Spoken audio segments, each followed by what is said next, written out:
کھانا کھا لیا اور جو سامان تھے اس کو بھی بھر دیا گیا اور جو سواریاں تھی سب لوگوں نے کھا لیا. اس کے بعد بھی دسترخوان پہ کھانا موجود تھا, اس کے بعد بھی موجود تھا. اللہ کے رسول نے دعا فرمائی تھی اور صحابہ نے اپنی آنکھوں سے دیکھا تھا کہ یہ برکت ہے رسول پاک علیہ السلام کے دعا میں. تو یہاں بھی کہنے لگی یا رسول اللہ ان کے حق میں بد دعا کر دیں یہ تباہ ہو جائیں گے. لیکن رسول پاک علیہ السلام نے صحابہ سے مخاطب ہو کر کہا کہ میں تو رحمت بنا کر آیا ہوں, میں تو داعی ہوں, میں تو لوگوں کو اسلام کی دعوت دینے کے لیے آیا ہوں. جب آپ نے اللہ کی بارگاہ میں دست دعا دراز فرمائی تو فرمایا اللہم اہدی, اے میرے مولا اللہم اہدی قومی, اے اللہ یہ میری قوم ہے, انہم لا یعلمون, اے اللہ ان لوگوں نے جو میرے دانتوں کو شہید کیا ہے, یہ جو ظالم جفاکار جو رسول پاک علیہ السلام کے دانتوں کو شہید کیا تھا, رسول پاک فرماتے ہیں اللہ ان کا عذر رب ذوالجلال کی بارگاہ میں پیش کر رہے ہیں. مولا ان لوگوں نے جو ہے کیا ہے جو میرے ساتھ, انہیں معلوم نہیں تھا, اگر ان کو معلوم ہو جاتا تو ہرگز یہ میرے ساتھ ایسا نہ کرتے. اب آپ بتائیے رسول پاک علیہ السلام کیسا کردار پیش کر رہے ہیں اللہ کی بارگاہ میں. مولا شہید تو کیا ہے ان لوگوں نے لیکن میری ذات کے بارے میں انہیں نہیں معلوم تھا, میرے بارے میں انہیں نہیں معلوم تھا, اگر معلوم ہو جاتا تو ضرور یہ ایسا میرے ساتھ ہرگز نہیں کرتے. یہ کردار نبی پاک علیہ السلام کا ہے, عفو کا اور معاف کرنے کا. اگر یہی کردار ہم اپنے درمیان رائج کرتے ہیں تو قسم خدا کی ہمارے درمیان بھی جو ہے ساری نزاع دور ہو جائیں گے, جھگڑے دور ہو جائیں گے, ہم بہتر ہو جائیں گے. مجھے بتائیں ایسی کوئی مثال مذہب اسلام کے علاوہ کسی مذہب کے گروہ میں ایسی بات موجود ہے؟ نہیں. یہ خالص میرے آقا کریم علیہ السلام کی ذات بابرکات کے ساتھ خاص ہے کہ اللہ کے رسول کو تکلیفیں بھی دی جا رہی ہیں لیکن اس کے بعد وہ معاف کرتے جا رہے ہیں, معاف کرتے جا رہے ہیں. اگر کوئی جو ہے جو نبی کی شان میں بکواس کر رہے ہیں, ان کے خلاف بول رہے ہیں, اگر ان باتوں کو صدق دل سے کھلے دل سے مطالعہ کر لیں تو مجھے امید ہے کہ وہ بھی دامن مصطفیٰ میں آئیں گے اور غلام مصطفیٰ بن کر زندگی گزاریں گے. کہ جس کا رسول اتنا حسین و اقوال اتنے حسین ہو, کریکٹر اتنے حسین ہو, یقیناً وہ مذہب سب سے بہتر ہے, سب سے اچھا ہے. تو مسلمان ہم بن کے رہنا ہے تو ان کریکٹرز کو, ان سیرت کو اپنی زندگی کے اندر لانا ہے. نبی پاک علیہ السلام کی جھلک سیدنا غوث پاک رضی اللہ تعالیٰ عنہ کے اندر آپ دیکھنا چاہتے ہیں تو آپ یہ دیکھیں تاریخ نویسوں نے اس بات کو لکھا ہے کہ رسول پاک صلی اللہ علیہ وسلم نے جب اپنا دینی اور تبلیغی مشن پورا کیا اور پورا کرنے کے بعد جب رب ذوالجلال کی بارگاہ میں حاضر ہو گئے, اپنے رفیق اعلیٰ سے مل گئے, دنیا سے تشریف لے گئے, تو آپ نے اپنے تلامذہ کو کتنی تعداد میں چھوڑا تھا؟ 1,00,000 سے زائد صحابہ اکرام کو آپ نے چھوڑا تھا تلامذہ کی شکل میں. اتنے صحابی رسول پاک علیہ السلام کے انتقال کے بعد جو ہے ان کی دنیا سے تشریف لے آنے کے بعد 1,00,000 سے زائد صحابہ اکرام جو رسول پاک علیہ السلام نے تربیت دی تھی ان کو سوارا تھا, بہتر بنایا تھا. یہ جھلک سیدنا غوث پاک رضی اللہ تعالیٰ عنہ کے اندر آپ کو دیکھنا ہے. تو پھر آئیے ایک تاریخ کا ایک باب ہے کہ 528 ہجری کی تاریخ ہے. سیدنا غوث پاک رضی اللہ تعالیٰ عنہ شیخ حماد الدباس کا قائم کردہ مدرسہ, وہاں آپ نے ٹیچنگ شروع کی, تدریس شروع کیا, پڑھانا شروع کیا. 528 ہجری سے لے کے 561 ہجری تک تقریباً 33 سال تک آپ نے جو ہے وراثت نبوت کو علم و حکمت کی شکل میں بانٹتے رہے اور دور دراز سے طلبہ آپ کا نام سن کے آپ کے حصے کمال سے جو ہے علم حاصل کرنے کے لیے آپ کے مدرسے میں داخلہ لیتے تھے اور شریعت و طریقت کا سنگم بن کر یہاں سے تشریف لے جاتے تھے. تاریخ نویسوں کا اس پر اتفاق ہے کہ آپ کے مدرسے میں ہر سال تقریباً 3,000 طلبہ دستار فضیلت لے کے نکلتے تھے. 3,000 طلبہ اور 33 سال کا حساب لگایا ہے. تاریخ نویسوں نے تو لکھا ہے سارے لوگوں نے کہ نبی پاک علیہ السلام کو کہ امت کو سیدنا غوث پاک رضی اللہ تعالیٰ عنہ نے جو ہے 33 سال میں 1,00,000 سے زائد علماء, فضلاء, محدث, مفتی عطا فرمائے ہیں. 1,00,000 سے زائد علماء بھی, محدث بھی, مفکر بھی سارے جو ہے سیدنا غوث پاک نے عطا فرمائے ہیں. اب اندازہ لگائیے 1,00,000 سے زائد جو ہے سارے لوگوں نے, مجاہد بھی, مجتہد بھی اور تہجد گزار بھی, جب جیسی ضرورت پڑتی سیدنا غوث پاک رضی اللہ تعالیٰ عنہ کی کہ جو ہے تلامذہ جو ان سے پڑھے لکھے ہوئے ہیں ان سے علم حاصل کرتے. باپ بتائیے سیدنا غوث پاک رضی اللہ تعالیٰ عنہ کی شان, وہ تو اپنے خود شان بیان کرتے ہیں کہ میری کیا شان ہے. سیدنا غوث پاک رضی اللہ تعالیٰ عنہ نے خود بیان کرتے ہیں اور اس بات کو سیدی سرکار اعلیٰ حضرت نے فتاوی رضویہ کے اندر بھی لکھا ہے کہ سیدنا غوث پاک کی کیا شان ہے, وہ خود بیان کرتے ہیں. اعلیٰ حضرت نے کوڈ فرمایا ہے کہ سیدنا غوث پاک رضی اللہ تعالیٰ عنہ لکھتے ہیں کہ الانس لہم مشائخ والجن لہم مشائخ والملائکۃ لہم مشائخ وانا شیخ الکل. سنو، انسان کے بھی پیر ہیں، جنات کے بھی پیر ہیں، فرشتوں کے بھی پیر ہیں، اور میں پیروں کا پیر ہوں. یہ سیدنا غوث پاک رضی اللہ تعالیٰ نے ارشاد فرمایا ہے. اور لوگ کہتے ہیں کرامات کا انکار کرتے ہیں کہ سیدنا غوث پاک رضی اللہ تعالیٰ عنہ کی کرامات کا انکار کرتے ہیں.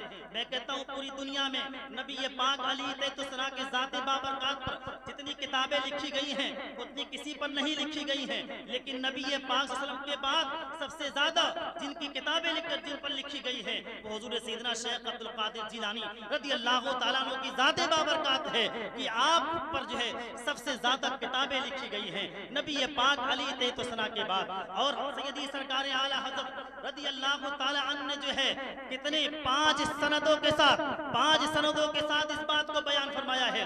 سیدی سرکار اعلیٰ حضرت نے 5 سندوں کے ساتھ اس بات کو بیان فرمایا ہے. کیا بیان فرمایا ہے کہ آپ انکار کرتے ہو کرامات کا.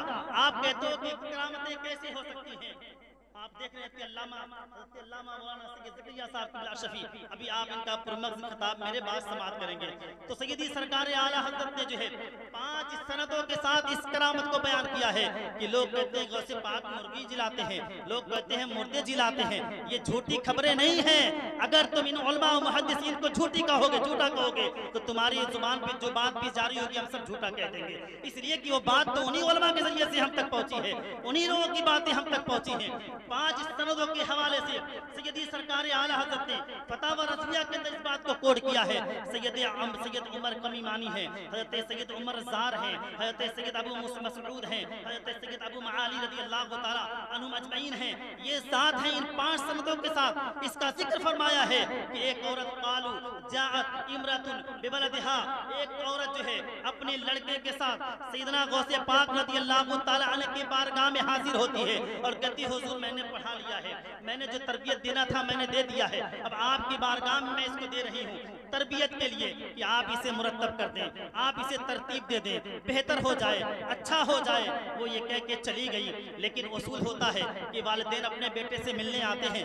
کچھ دن کے بعد وہ بوڑھی عورت جو ہے سیدنا غوث پاک رضی اللہ تعالیٰ عنہ کی بارگاہ میں حاضر خدمت ہوتی ہے تو کیا دیکھتی ہے کہ میرا بیٹا جو ہے جو کی روٹی کھا رہا ہے. اور اسے تعجب ہوا کہ جس حال میں نے اسے بھیجا تھا وہ تو یہاں آ کے حالت اور کمزور ہو گئی، بدل گئی، کیا بات ہے. پھر وہاں سے سیدنا غوث پاک رضی اللہ تعالیٰ عنہ کی بارگاہ میں حاضر ہوتی ہے تو وہاں دیکھتی ہے کہ آپ کے پلیٹ میں مرغیوں کی ہڈی رکھی ہوئی ہے. تو بڑا تعجب ہوا اور کہنے لگی واہ بھائی واہ، میرا بیٹا جو کی روٹی کھائے اور آپ بیٹھ کے مرغ مسلم کھائیں. یہ جملہ اس نے کہا سیدنا غوث پاک رضی اللہ تعالیٰ عنہ سے کہ آپ وہ جو بیٹا لا کے دیا تھا وہ تو بڑا لحیم شہیم تھا، کمزور تو تھا نہیں لیکن سوکھی روٹی کھا کے کمزور ہو گیا. تو سیدنا غوث پاک رضی اللہ تعالیٰ عنہ اس بوڑھی عورت کے جواب پر آپ نے ارشاد فرمایا تم باذن اللہ الذی یحیی العظام، اٹھ جا اللہ کے نام سے، وہ جس نے ہڈیوں کو بھی زندگی عطا فرمائی ہے، وہ جس نے ہڈیوں میں بھی زندگی عطا فرمائی ہے، تم اس کے نام سے اٹھ جا.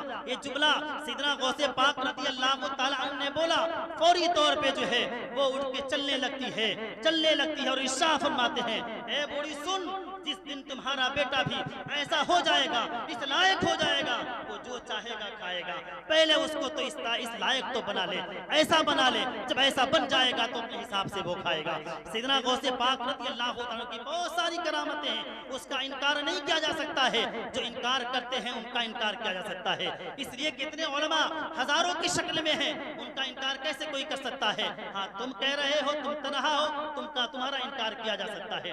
تو سیدنا غوث پاک رضی اللہ تعالیٰ عنہ کی شان والا صفات بہت عظیم ہے. یہ قطبیت اور غوثیت کا مقام، میری آخری بات میں ختم کرتا ہوں. قطبیت اور غوثیت کا مقام لوگوں کو کہاں سے ملا ہے، کیسے ملا ہے؟ تو قطبیت اور غوثیت کا جو مقام ہے سب سے پہلے سیدنا مولا کائنات کرم اللہ تعالیٰ وجہ کریم کی ذات سے ملا ہے. سب سے پہلے قطبیت اور غوثیت کا مقام جو ہے سیدنا غوث پاک رضی اللہ تعالیٰ عنہ سے ملا ہے. پھر اس کے بعد سیدنا امام حسن رضی اللہ تعالیٰ عنہ کو تفویض کیا گیا ہے. پھر ان کے بعد حضرت سید الشہداء امام حسین رضی اللہ تعالیٰ عنہ کو عطا کیا گیا ہے. پھر ان کے بعد حضرت امام موسیٰ کاظم رضی اللہ تعالیٰ عنہ کو عطا کیا گیا ہے. پھر ان کے بعد حضرت امام محمد باقر رضی اللہ تعالیٰ عنہ کو عطا کیا گیا ہے، پھر ان کے بعد حضرت امام محمد نقی رضی اللہ تعالیٰ عنہ کو عطا کیا گیا ہے، پھر ان کے بعد حضرت امام علی نقی رضی اللہ تعالیٰ عنہ کو عطا کیا گیا ہے، پھر ان کے بعد حضرت امام حسن عسکری رضی اللہ تعالیٰ عنہ کو عطا کیا گیا ہے، پھر اس کے بعد 200 سال سے زائد یہ قطبیت و غوثیت یہ موقوف اور محفوظ اپنے مقام پر تھی، پھر کسی کو عطا نہیں ہوئی، یہ 200 سال تک محفوظ تھی اور موقوف تھی۔ پھر اس کے بعد 470 ہجری میں یا 471 ہجری میں جب سیدنا غوث پاک رضی اللہ تعالیٰ عنہ پیدا ہوئے ہیں تو اس کے بعد ان کو یہ قطبیت و غوثیت کا مقام عطا کر دیا گیا ہے، اور اس کے بعد یہ حضرت امام مہدی رضی اللہ تعالیٰ عنہ کے ظہور تک انہی کے ساتھ معلق رہے گا۔ تو یہ شان سیدنا غوث پاک رضی اللہ تعالیٰ عنہ کی ہے۔ لوگوں نے پروگرام کرایا ہے، رچایا ہے، سجایا ہے، بسایا ہے، اس کا ایک مقصد ہوتا ہے، مقصد یہی ہوتا ہے کہ سیدنا غوث پاک رضی اللہ تعالیٰ عنہ کی سیرت اپنے اندر اسے محفوظ کریں اور اسی سیرت پہ زندگی گزارنے کی کوشش کریں۔ اگر آپ اس سے ہٹ کے زندگی گزارتے ہیں تو یقیناً آپ کامیاب نہیں ہو سکتے ہیں۔ آقا کریم علیہ السلام کی جو سیرت ہے میں نے بیان کیا ہے میرے بھائی، اسی طریقے سے آپ اپنے اندر بھی ولولہ پیدا کریں، اسی طریقے سے کہ اپنے اندر جو نا اتفاقیاں ہیں اس کو دور کریں اور ایک ہو کے متحد ہو کے زندگی گزاریں، اور اگر کبھی کسی سے کچھ بات بھی ہو جائے تو اسے ناراضگی میں نہ لیں بلکہ عفو سے کام لیں، اسے معاف کریں۔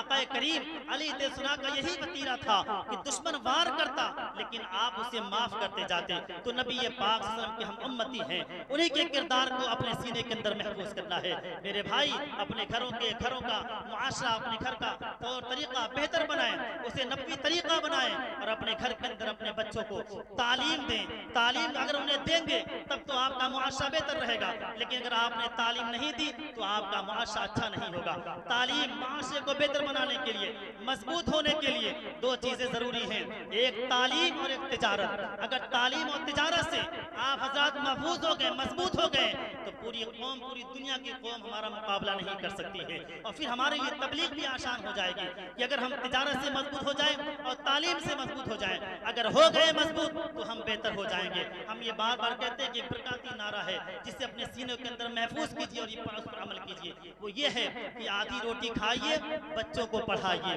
کھانا کم کیجئے لیکن بچوں کو تعلیم دیجئے۔ اگر آپ نے بچوں کو تعلیم دے دی، بہتر بنا دیا، عالم بنا دیا، حافظ بنا دیا، آپ کا معاشرہ بہتر ہوتا ہوا نظر آئے گا۔ لیکن شرط یہی ہے کہ پہلے اپنے بیٹوں کو تعلیم دیں، اپنا معاشرہ اچھا کریں، گھر کا معاشرہ اچھا کریں، مل جل کر رہیں، اچھے حسن اخلاق سے برتاؤ کریں، یہ ماحول پیدا کرنا ہے۔ اگر ہم نے یہ ایسا کر لیا تو پھر ہمارے لیے یہاں بھی زندگی اچھی ہے اور یہاں سے جانے کے بعد بھی اچھی ہے۔ ہم نے جو کچھ بیان کیا ہے مولا ہم سب کو اس پہ عمل کرنے کی توفیق عطا فرمائے۔